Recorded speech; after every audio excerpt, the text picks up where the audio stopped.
and don't cry. Your folks might understand you by and by. Just move on up toward your destination. Though you may find from time to time complications.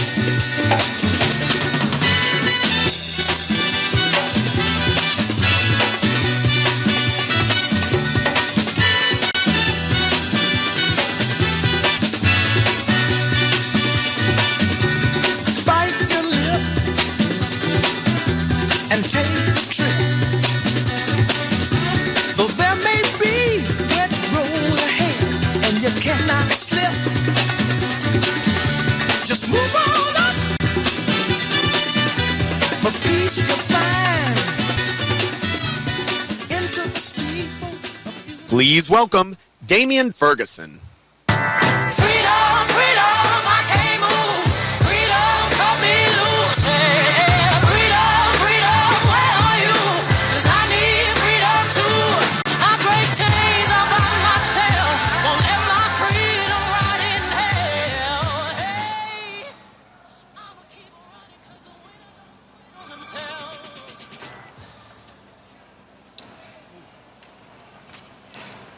Hello, Broward County.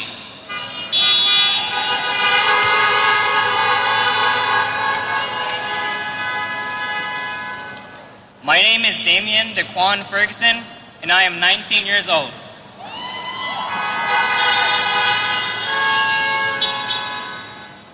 I lived in Broward County for pretty much the majority of my life. I have two younger sisters, Destiny and Jada. And my mom's name is Carmen, and she's a healthcare navigator. She's also a single mom. To me, she's the most hardest working, most determined person that I know.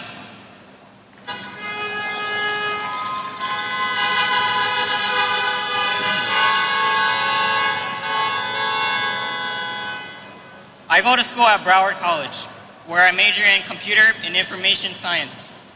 And I work part-time with Student Life. I hope to be the first person in my family to have a college degree.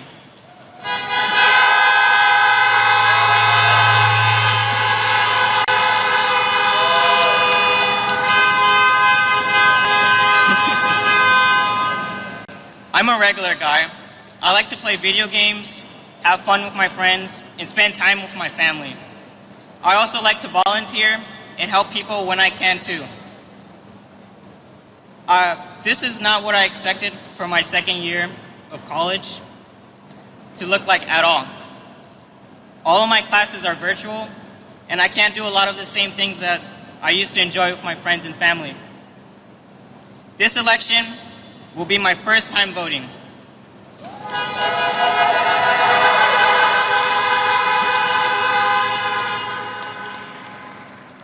I got registered because I wanted to see change in my community, and things aren't headed in the right direction under the leadership of Donald Trump. I listen to this president, and I can't believe he doesn't believe in climate change. It's real, and it's happening in front of us, whether it's the fires in California or the flooding here in South Florida. This is not made up. My generation can't wait to address the climate crisis.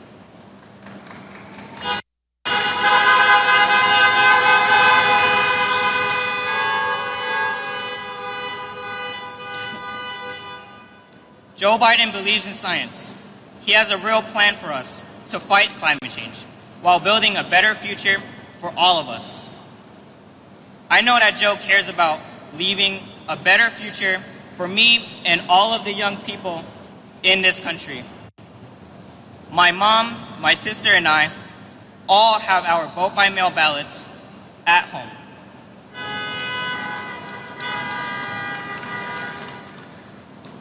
This week, we'll be mailing them back to vote early for Joe.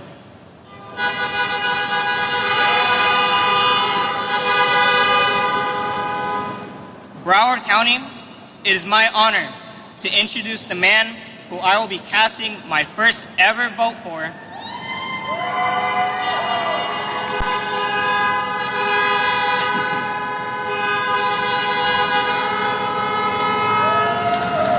our next president, Joe Biden. We the people, hey now, got to make the world go round, got to make the world now.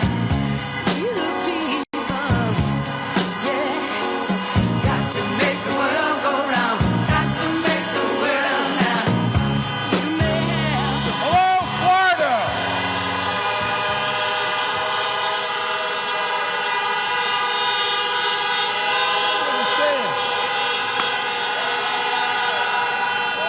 Hello, Florida, Miramar. It's great to be back with you. Thank you so much, and thank you, Mr. Mayor, for the passport into your city. And I want to say thank you to all the speakers you heard earlier. The Mayor, Dale, thank you, County Commissioner Barbara, and Senator Oscar. Look, Senator, you're looking like you're still in shape. And I also want to thank Damian for sharing your story and for exercising your power as a young voter, a first-time voter. Look, you're an inspiration, man, and I really mean that. You're making your family proud. You're a role model for an awful lot of young people all across Florida and across the country. Folks, as my old football coach used to say, it's go time. It is go time. No matter whether this year, it is, no matter whether it's your first vote or many beyond that. This is the most important election in our lifetimes, and you can make all the difference. Here in Florida, you can determine the outcome of this election.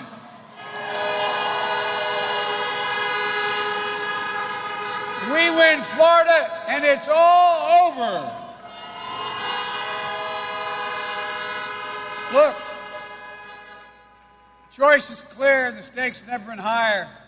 The stakes in this election remind me of something my dad used to say. You say, Joey, a job's about a lot more than a paycheck. It's about your dignity. It's about your place in your community. It's about you being able to look your kid in the eye and say, honey, everything's going to be okay, and mean it. How many people can look their kids in the eye and say that today, it's going to be okay, and mean it? That's the lesson I've never forgotten. That's how I grew up, surrounded by hard-working folks in Scranton, Pennsylvania, and Claymont, Delaware. But folks, these times are hard. These times are hard. Unemployment is way up due to the pandemic. The economic outlook for the next year remains uncertain. And across Florida and the country, folks are worried about being able to pay their rent or their next mortgage payment, whether or not they can purchase a prescription to put food on the table, worried about school and their kids. They see the people at the top doing better and better during this crisis and wondering who's looking out for me. Folks, that's Donald Trump's presidency. 115,000 dead from COVID-19. And experts say unless we change rapidly, and he shows no indication he's willing to change or do the proper thing, we could lose another 200,000 lives in the next few months. All because this president is only worried about the stock market, didn't want to scare anybody. He refuses to follow science. It's established, it's estimated that if in fact we all wore masks between now and January, we could save 100,000 lives over the next few months.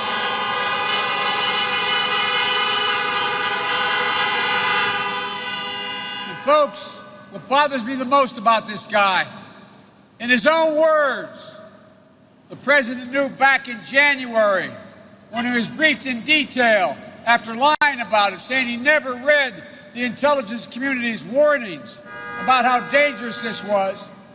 What did he do? He learned in January, the end of January, that in fact this was a virulent virus, that it was passed on easily, that it was airborne. But he didn't tell anybody. He went on taped an interview with Bob Woodward, a journalist, telling him, trying to ingratiate himself to him, telling him he knew how dangerous the disease was back in January, but he did nothing. Not a single thing, didn't say a word to anybody. Ask yourself, why didn't he tell the country? He said nothing. But he told Woodward, when Woodward asked him why he didn't say anything, he said, I didn't want to panic the American people. The American people do not panic. Donald Trump panicked.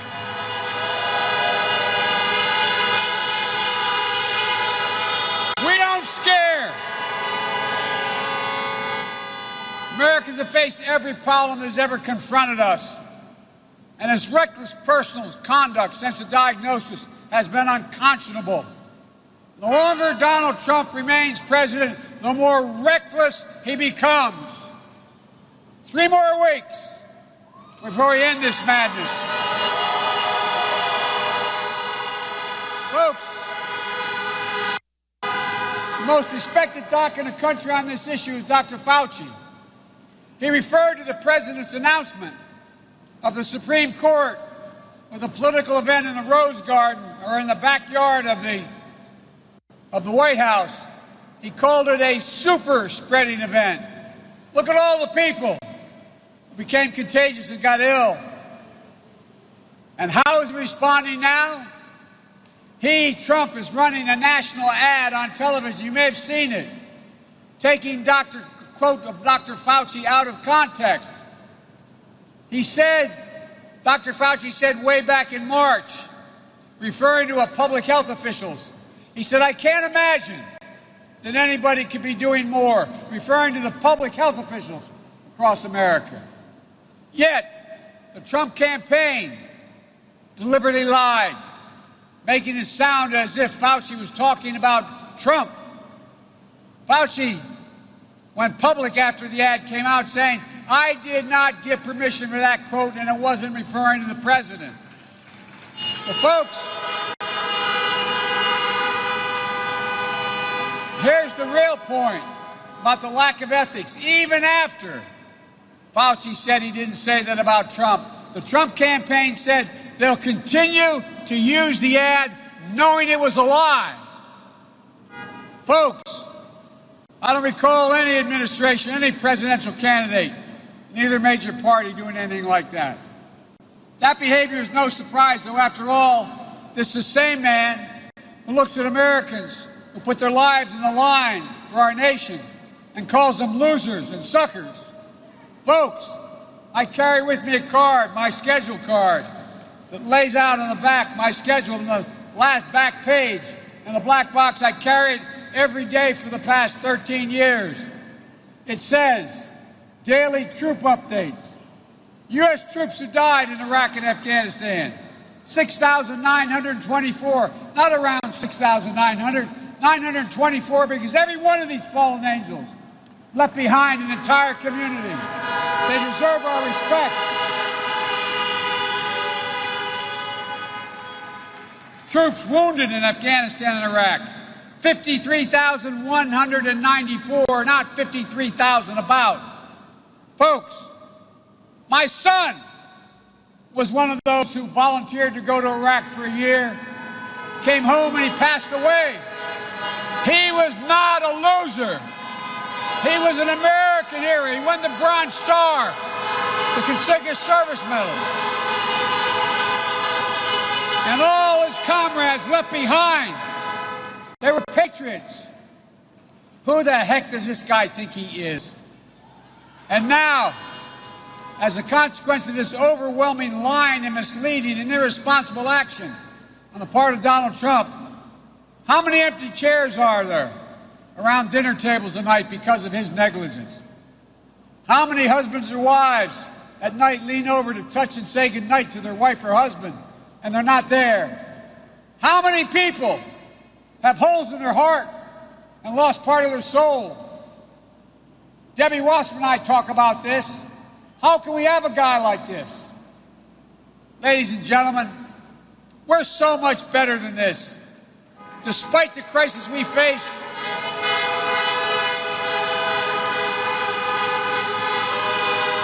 we have an enormous We have an enormous opportunity to build this country back better. We're the only nation in the world.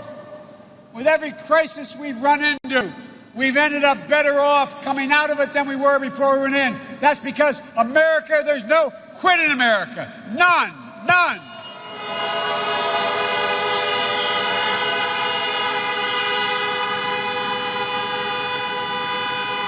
It's about time we start rewarding work, not wealth, to get everyone a fair return on their work, an equal chance to get ahead.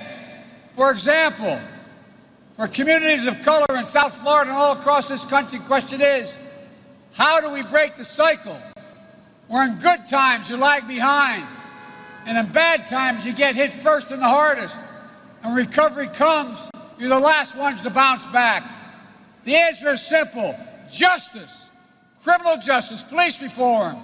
I know the nation is strong enough to both honestly face systemic racism and strong enough to provide safe streets for our families and our businesses that too often bear the brunt of looting and burning. We have no need for armed militias roaming American streets, and we should have no tolerance for extremist white supremacist groups marching on our communities.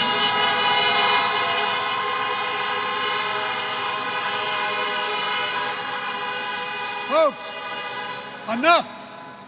I say we should trust American law enforcement authorities to do their job as I do. Let them do their job without extremists and vigilantes.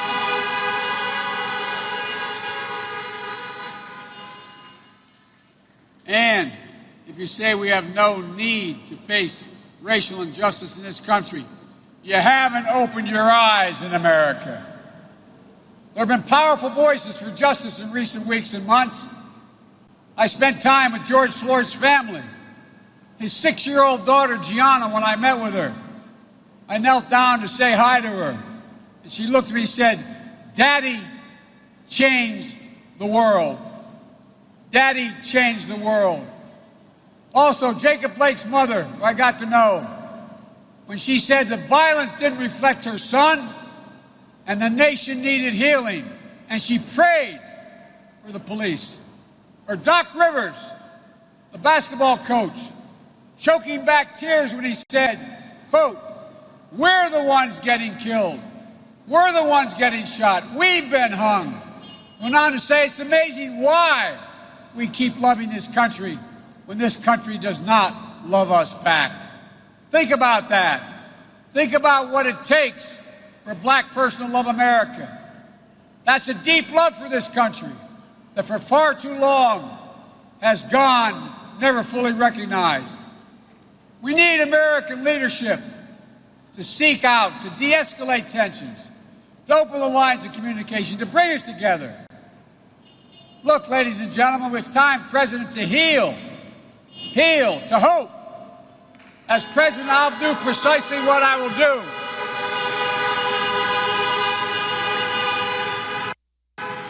But it's also about jobs, good-paying jobs, financial stability, families of color building wealth and passing it down. That's how we deliver equality and equity. For example, more and more women are dropping out of the workforce in this recession, whether in the city or out in the suburbs.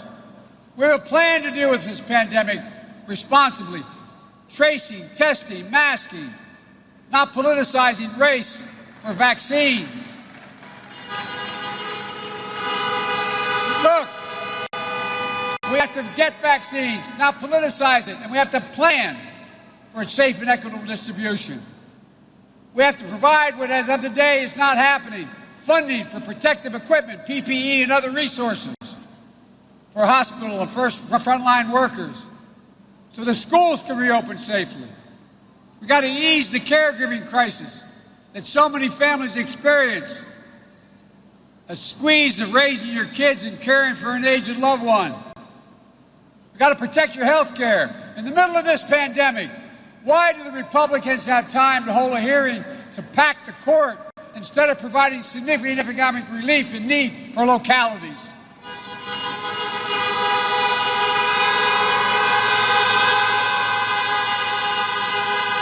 I'll tell you why. It's about It's about wiping out the Affordable Care Act, or wipe it off the books. Because their nominee has said in the past that the law should be struck down.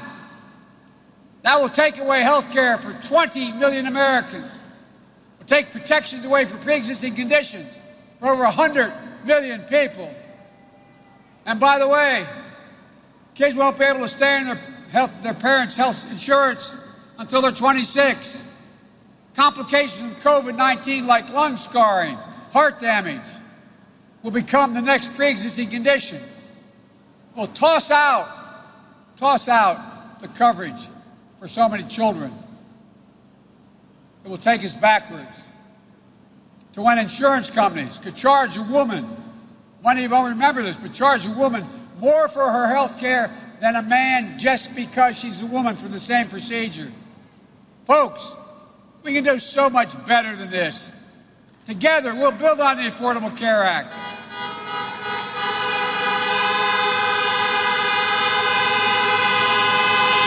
By adding a new health insurance option, a not-for-profit option, to give private insurers a real competitor. We'll increase subsidies to premiums or lower cost to get more coverage, lower deductibles, lower out-of-pocket expenses. And by the way, anybody who qualifies for Medicare but lives in a state like your governor that doesn't allow for 800,000 people to have it will automatically be enrolled. It's wrong. But we can only do this if we come together as a country. Last week, I went to Gettysburg, the battlefield in Pennsylvania. Abraham Lincoln, to make a point, we're in trouble. Abraham Lincoln said there that a house divided cannot stand. Today, trust is ebbing, hope is elusive. Instead of healing, we're being ripped apart. And I refuse to let that happen.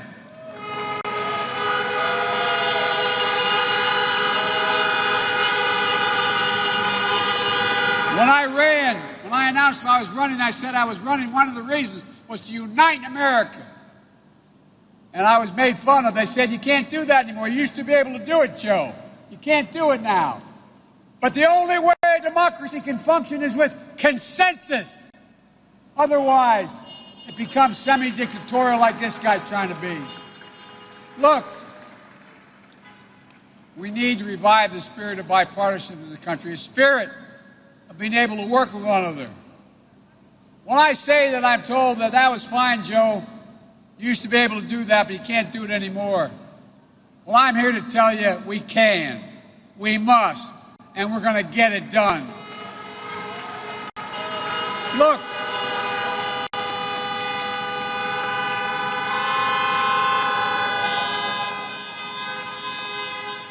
I'm running as a proud Democrat, but I will govern as an American president.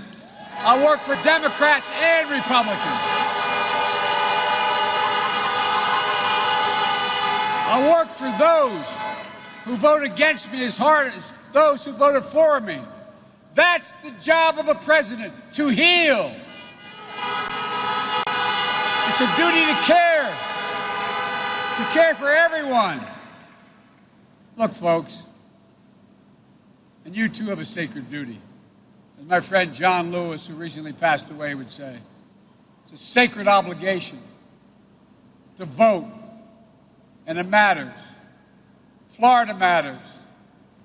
You elected me and Barack Obama in 2008 and 2012, and I'm asking for your trust and support again in 2020 for Kamala Harris and Joe Biden.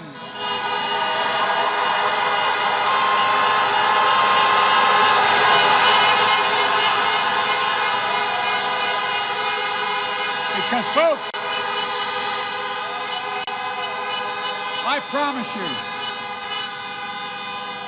I promise you, we will always have your back. I promise you, I give you my word.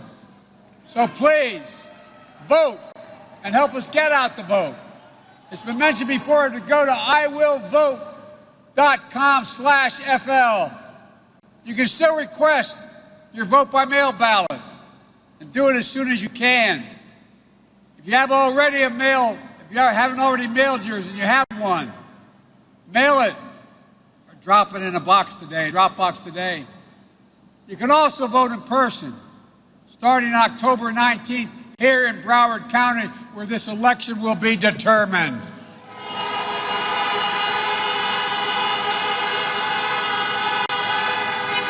Folks, the country needs you. Tell everyone you know, everyone you meet, to vote. No matter what, don't let anyone discourage you or tell you your voice won't count. It does, it will. You are the American people, and you will decide our future, not Trump. So vote. Folks, thank you. I hadn't, as my friend, the Congresswoman Debbie knows, I hadn't planned on running this time. My son had passed away, and I was working as a professor, and I thought, enough. But then, when I saw those people coming out of the fields in Charlottesville, my word, carrying torches, close your eyes and remember what you saw, their veins bulging, chanting the same anti-Semitic bile, carrying Nazi insignias that were carried and chanted in Germany in the 30s, accompanied by the Ku Klux Klan and white supremacists. David Duke, the Grand Kleagle, saying, "This is why we elected him." And then a young woman protesting was killed. And they went to the President of the United States and they said, "Mr. President, what do you think?" And here's what he said, something no president in American history has ever said. Quote, "There were very fine people on both sides. God Almighty." That's when I realized, and I said at the time, we're literally in the battle for the soul of this country, for our decency, our honor, our compassion, who we are. We hold these truths to be self-evident, that all men and women are created. Folks, we've never fully lived up to that. We've never walked away from it. Every generation has opened the aperture wider. This is the first president ever to just flat walk away from it. It's time to restore America's soul. It's time to rebuild the backbone of America, the middle class. It's time to bring everybody along, no matter your race, your age, your gender, your ethnicity, your sexual orientation, or your disability. It's time to unite America. And we'll do that by choosing hope over fear, by choosing science over fiction, truth over lies, and unity over division. There's nothing beyond the capacity of this nation when we stand together. So it's time to stand up, take back this democracy. When I was a kid, and John Kennedy said we're going to the moon, everybody remembers, we all had to learn what he said about that, the speech. There's one line that I always used on the Senate floor when I was a senator. My colleagues would kid me. And he answered the unasked question, why are we doing this? He said, because I refuse to postpone. I refuse to postpone one more day this president's irresponsible action. So let's get up. Let's take back this country. Show the world who we are. May God bless you and may God protect our troops. Thank you. Thank you.